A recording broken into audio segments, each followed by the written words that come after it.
in the room, Dallas Cowboys Executive Vice President Stephen Jones. Good afternoon, sir. Good afternoon, guys. How you doing? We're doing Great. excellent. How about yourself? What is the level of, hopefully, positivity coming out of the first round last night? Well, we're really, fired up about our pick. Certainly he was a guy that we thought had a chance to be there, and one we put a lot of work into, had him in on the 30 visit, and certainly, we thought he's a guy. A lot of people want to categorize him as a straight nose, but I do think he brings some disruptive pass rush ability to the table as well, and obviously we think rare size, strength, and quickness for that, and obviously what we've done best in the past is rush the passer and take the ball away, and this guy Mazi certainly we believe coupled with a guy like Hankins can really put us in a situation to where we can put teams in the second long and third and longs, if you will, where we have done our best work in the past. So just felt like he was the best guy. We had a couple other guys we were debating there with similar type grades, but felt like he was the best guy for us. Stephen, I'm not going to use the word flex. Like we talk about player flex all the time, but has it felt more like with Dan Quinn's defense, he's wanted to make it very adaptable and that guys can be anywhere on the field at any point? Yeah, I mean, obviously we've transformed since Dan's come in here, and certainly we, under Rod, we were, Rod was looking for, in some places different types of players, but I do think we've transformed, and he does like the versatility of having guys who can, swing from the nose tackle to the big end to the three technique.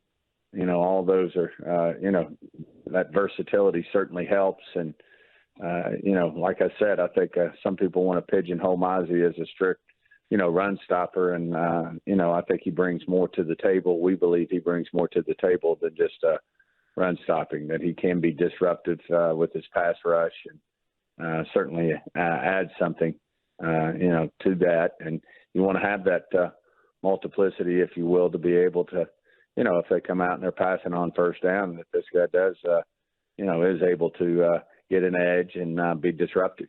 I like the use of that word multiplicity there. Now, yeah, You're thinking about that Michael Keaton movie. It was a great movie. I was driving home last night, and as I was kind of listening to all of this come together, I heard Jerry say, Dan Quinn said Mazi, Michael Parsons said Mazi before the draft even started and everything. At what point in the draft, at what number do you think you started realizing that reality was about to happen? I just think, I don't think there were a ton of surprises in the draft last night. I mean, the guys who, for the most part, who went in the top 10 were guys we probably felt like would go in the top 10. And, there were a couple guys on our board that we felt had a chance to fall that probably wouldn't, and they didn't. And for the same reasons they got picked quite a bit earlier. But, for the most part, there weren't a lot of surprises there, and we were having a lot of good debates that we were having 2 and 3 days prior to the draft starting in terms of what we would do. And if these 3, 4, 5 guys were sitting there, really working through each one of them, what they brought to the table, how they make us better, not only for this year, but for the next 4 or 5 years. I have to admit, I myself was surprised at the slide of the tight ends. Was Dalton Kincaid, would he have been up for discussion at 26? And did y'all have any talks with teams about maybe bouncing up to 23 or 24?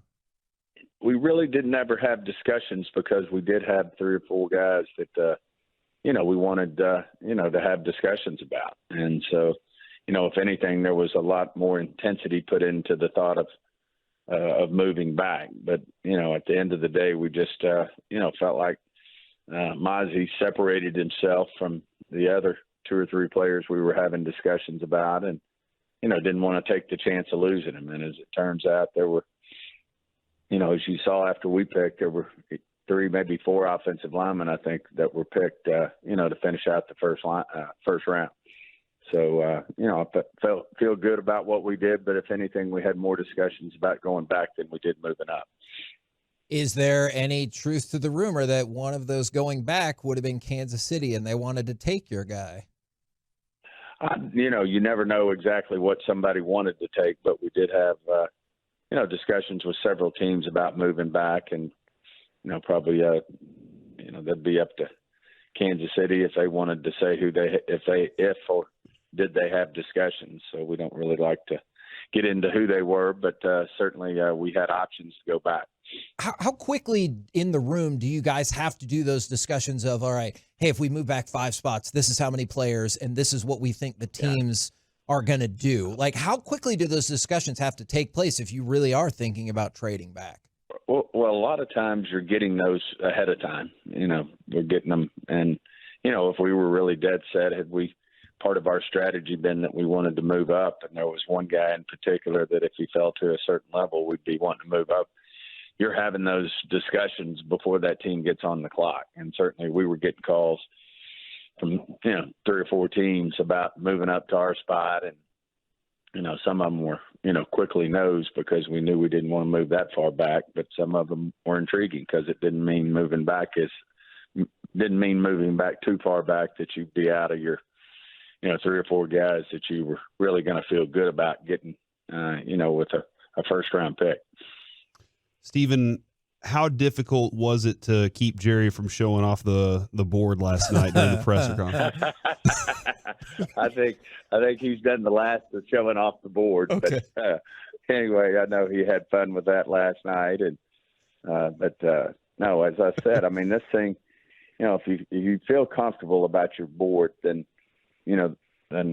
things get a lot less complicated when you know where you are on your board and you know how you feel about the players that are that are left, and you're calculating as you move toward making a pick, and things are getting pretty thin, and you want to have a discussion about moving up, you can do that, or if you're feeling good about 4 or 5 players, how far would you want to move back, thinking you could get one of them, all those things come about. But if you have your board in great shape, then those discussions are a lot cleaner. As we go into the second round tonight and beyond, do you have any first-round grades left on y'all's board? That is probably shouldn't get into that. Okay. All right. Then would there be an interest then in what was available? We were kind of surprised by some of the names that are going to be available tonight in the second, third, potentially third rounds. Yeah. Are you interested in moving up to try to go get those? Well, I think obviously the one everybody's focused on is the quarterback because it's a quarterback. Mm-hmm. So, those are, it's getting all sorts of attention. Certainly, your heart goes out for that guy sitting in the, in the green room there. But, no, he's a great football player. This won't define him, and I'm sure he'll go on to be a great player in this league.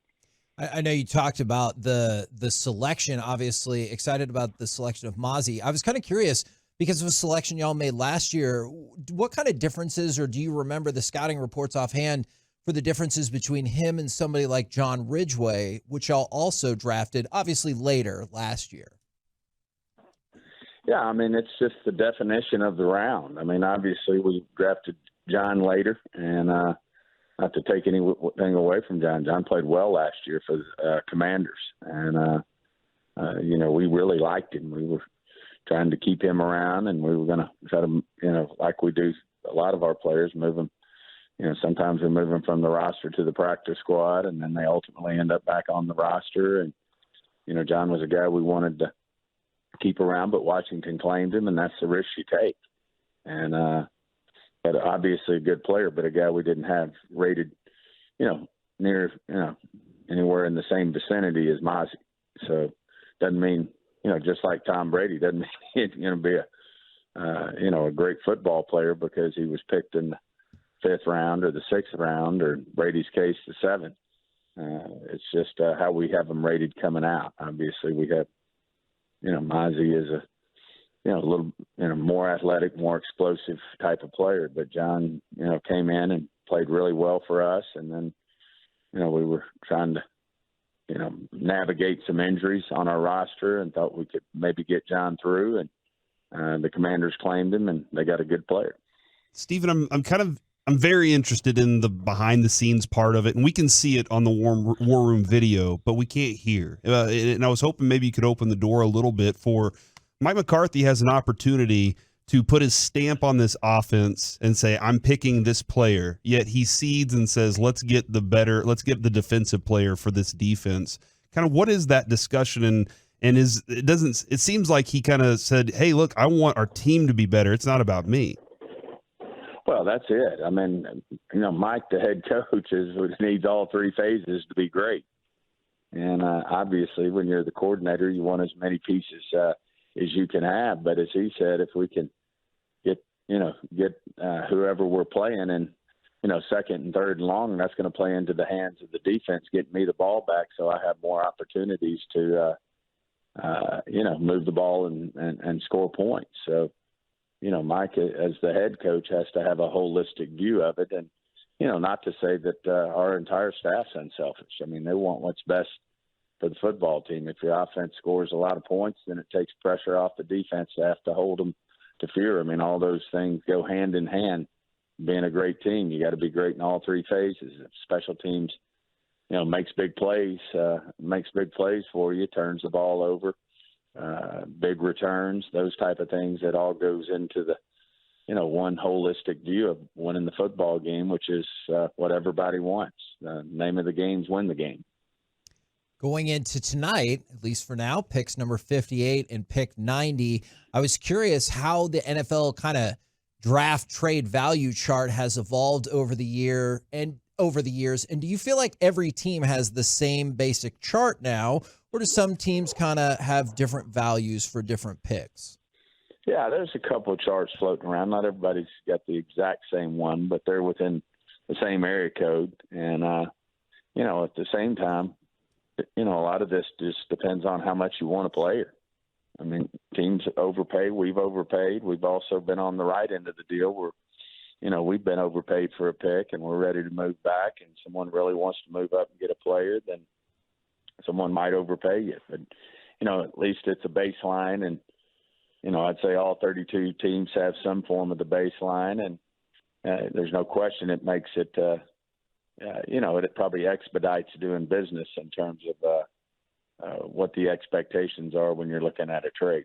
Do you feel like going into the rest of the draft? I know we talked a lot over these last couple of weeks about tight end, for example, going into the draft. Do you look at the rest of the draft thinking we have to come away with any particular position, or do you feel comfortable that y'all can be best player available at each particular spot? Yeah, I still think you can be best player available as you move down the board. I will say this, best player, is within reason. I mean, if you're, one player is a 118, one player is a 120, which is the order of our grades. The nine grade is a player that doesn't fit our system or is off the board for other reasons, but has a first round talent. 119 is a first round talent that's off our board for a reason, whether it be medical, whether it be off the field, whether it be scheme fit. That gives you a feel for that. But, there's not a big difference between a 118 and a 120, as you can imagine. I mean, it's just a fine line right there. So, if you're looking at a pot of players, then, yeah, you might say, okay, I've got three players between a 120 and a 124. And, in that particular case, you may say, hey, we might need a tight end worse than we need a safety right now. So we'll go with the tight end. Last thing I was curious about to kind of wrap it up is, I know you'd mentioned Will Levis was kind of the story of the draft. Any chance you can tell us if y'all have a first-round grade on him? We won't. Like I said, that's just so unfair to these players to get into talking about grades and where people have them. So we probably won't go into that area. All right, blink twice then for us, Stephen, just like always. I know you can see me well. All right. Thanks, Stephen. Appreciate it very much, good sir. Thanks, Jack.